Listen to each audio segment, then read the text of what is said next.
সত্যিকারে দেখি যে কাগজপত্র খুব সুন্দর আছে। দর্শক, আমাদের সঙ্গে যিনি আছেন সুদূর ভারতবর্ষ তথা পশ্চিমবঙ্গ বিখ্যাত শিক্ষক আমাদের স্যার মাস্টার কামাল হোসেন। তিনি এসেছিলেন জামিয়া রহমানিয়া পরিদর্শনে। আমরা তাঁর কাছ থেকে শুনে নেব যে তিনি জামিয়া রহমানিয়া পরিদর্শন করে তাঁর অনুভূতিটা কী এবং তিনি জামিয়া রহমানিয়ার ছাত্র সংসদের লক্ষ্য করে তিনি কি বার্তা দিচ্ছেন। এই দুটো কথা আমি সংক্ষেপে একটু তাঁর কাছ থেকে শুনে নেব।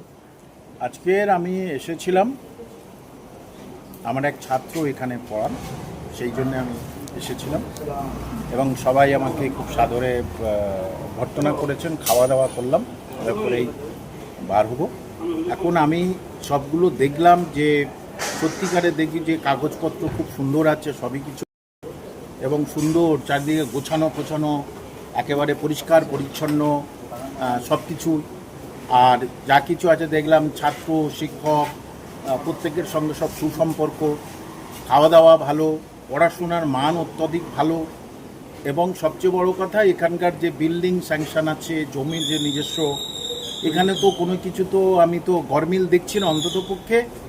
আর যে মাদ্রাসাগুলো যাই হোক না কেন, এই মাদ্রাসার কিছু, এই মাদ্রাসা আরও মাথা উঁচু করে সামনের দিকে এগিয়ে যাবে।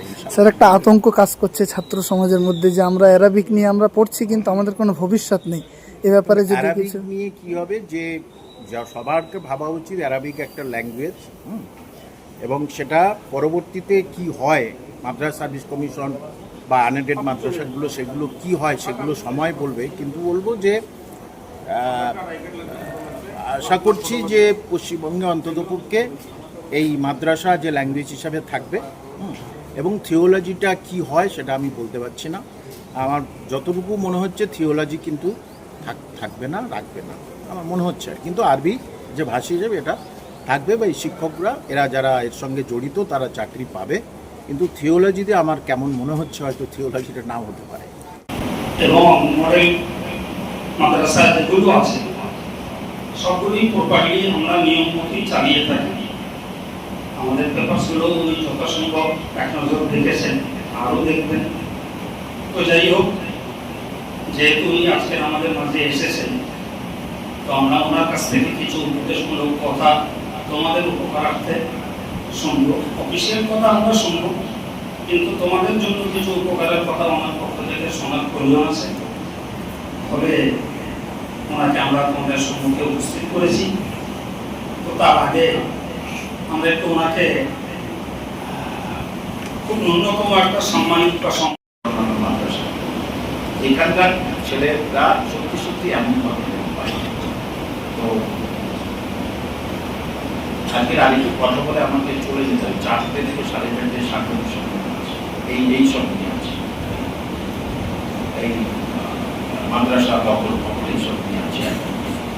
সরকারের যে মুসলমানদের মারবে পিটবে একেবারে, কিন্তু তারা এই পদ্ধতিকে মাদ্রাসার জন্য তারা এই পদ্ধতি মানে সারা ভারতবর্ষের এনইপি ন্যাশনাল এডুকেশন প্রোগ্রাম চালু করতে হবে, যেখানে আধুনিক শিক্ষা অবশ্যই থাকে। আধুনিক শিক্ষা অবশ্যই থাকে, এইটা হচ্ছে কি সরকারের জিনিস। কিন্তু আমার কথা, আমরা এই যে আতঙ্কে বেশি আছি তার কারণ একটা, কিছুদিন আগে আমরা আল্লাহর উপরে বিশ্বাস না করে মমতা ব্যানার্জির উপর বিশ্বাস করেছিলাম বলে আমাদের এই পতনটা হয়ে গেল। যে আমাদের যদি সঠিকভাবে ইসলামিক আদব কায়দা মেনে যদি